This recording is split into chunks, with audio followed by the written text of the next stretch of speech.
Okay, this is my last part of the trilogy here on criticism.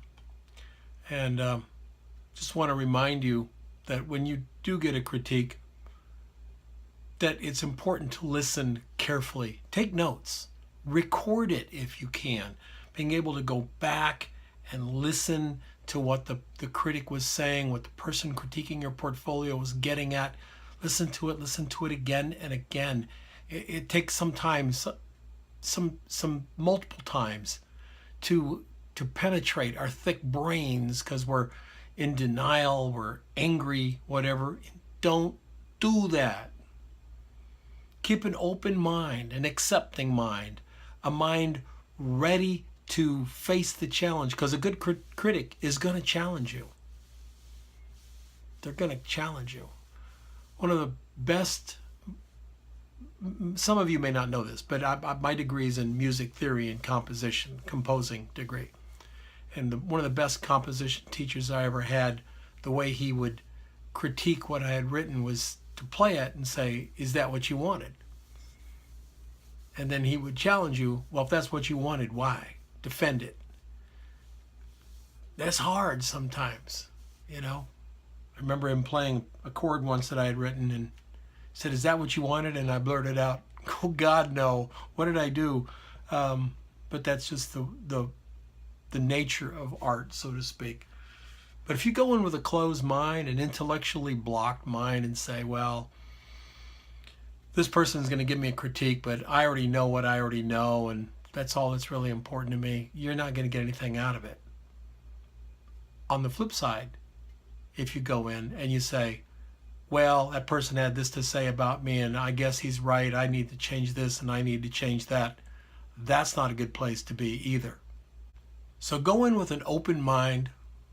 Go in with the idea that they're there to help you, that they're going to try to give you some advice that will lead you down paths you hadn't thought of.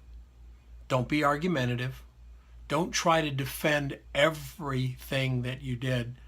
Well, this should be, well, I didn't want it that way because I wanted this. Maybe if you had, I know that's exactly why I want it. Well, if that's the way you're going to be, you didn't need a critique. You just needed a validation. I will give you a validation for, I don't know, $50.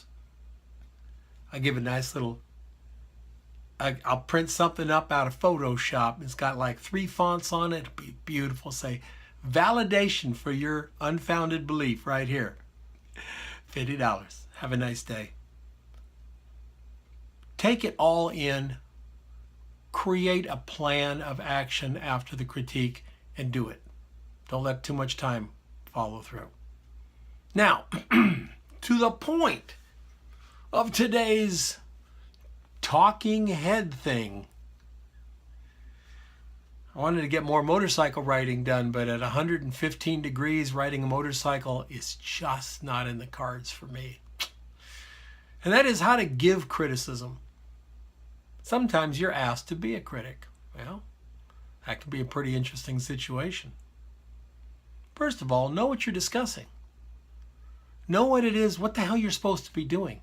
Why are you critiquing this work? If you have to ask, ask.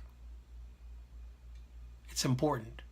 What's the point? Is it a brand new photographer? Is it a photographer changing his style up? Is it a photographer changing where her demographic is? What's the reason for the critique? Know that going in. If you're not ready to critique somebody's work, don't do it. It's okay to say, you know, I'm just not the person for this critique. Better for you, much better for them. Much better. If you're doing a technical critique, sharpness, saturation, etc., be ready to really know how to help that photographer improve those areas. Because the technical stuff of photography it's just easy. It's just, I mean, good God, it's so frickin' easy. It's unbelievable. It used to be a little bit more difficult, but even when, you know, we had chemistry and stuff like that, it was still easy. Putting a man on the moon, that was hard. Developing triacs, I don't know if it's even in the same room. I'm not even sure it's in the same frickin' county. But there's some technical expertise you need to know so that you can pass it on. Don't tell them what you would have done. Don't tell them that. Ask them why they did what they did. Then tell them that maybe you would have done something different to achieve that same result. Because just a pure, well, I would have done, if let's a bride in the middle of a field with some lovely, grasshoppers and shit jumping around, okay? Now you can come in and say, well, I would have put her at, like a cemetery. Well, that ain't the shot, Jack. That she's already in the field and the grasshoppers are biting her face and stuff. So that's not it. Maybe you could offer some, I don't know, maybe some advice on where in the field might have been better. Did you see a different background there? That was a possibility. And then ask them if they saw it, if that would have helped them make a better photograph. Because if you ask if it makes it better and they say yes, you have educated them. If you just say, oh, it would have been better over here, you haven't educated them at all because they haven't figured it out. Challenge. Push. I don't think that telling a photographer that their work is just automatically awesome is the best way to do it either. I have looked at some pretty amazing portfolios, and I have seen some portfolios that I would think, on the whole, were pretty awesome, but not every picture was awesome. Not every picture has to be awesome. Not every picture can be awesome.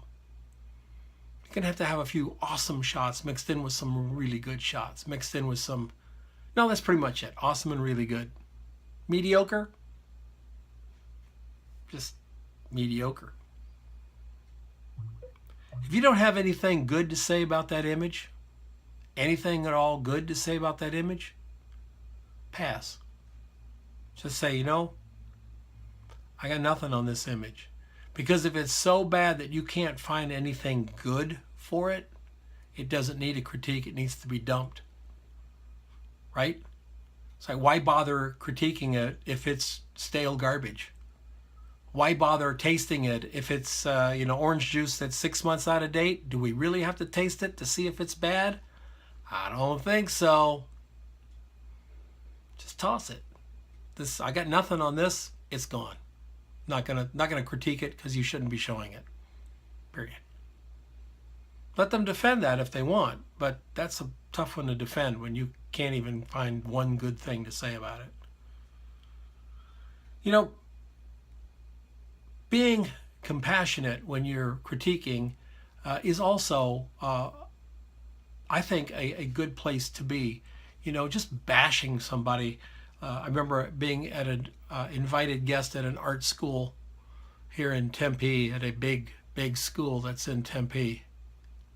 I won't mention the name of the school that's in Tempe, Arizona State, in Tempe. Anyway, I was there at this class at the invitation, and they had a guy come in to critique some photography. And this guy had been watching too many, TV shows or whatever, where, it's like, well, this is crap. Where did you get this garbage? Your composition sucks. This is terrible.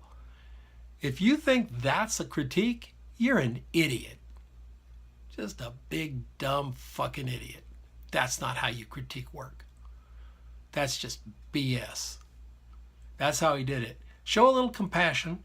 Show a little willingness to compromise. Show a little understanding that they may indeed have been trying to do something you don't understand. And oh my God, I know for some of us, our egos are so big, there's nothing possibly on this planet we don't understand. Except all that stuff we don't understand. So, you want to prompt them to come to the conclusions that you're seeing in the photograph. If you can do that, you've critiqued because you've taught them something. They've learned something. They're leaving with something real. Being asked to critique somebody's portfolio is a super, or even photograph for that matter, but it's a super responsibility. You can make it a good responsibility on yourself and do a great job, or you can be like that dumbass at ASU. Oops. Sorry. There's a great reason for critique, and the critique is to help the student find on their own what they could have done better. They didn't do anything wrong. There's no wrong. Tell me a wrong, tell me what's wrong, and I'll show you an amazing photograph that breaks that principle every time.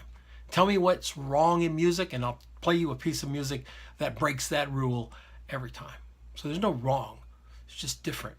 Helping them come to the idea the way they should be approaching it, or multiple ways of approaching it, but maybe not how they did. That's the mark of a good critique and a good teacher. Teach the student to teach themselves. And on that, I'll see you tomorrow.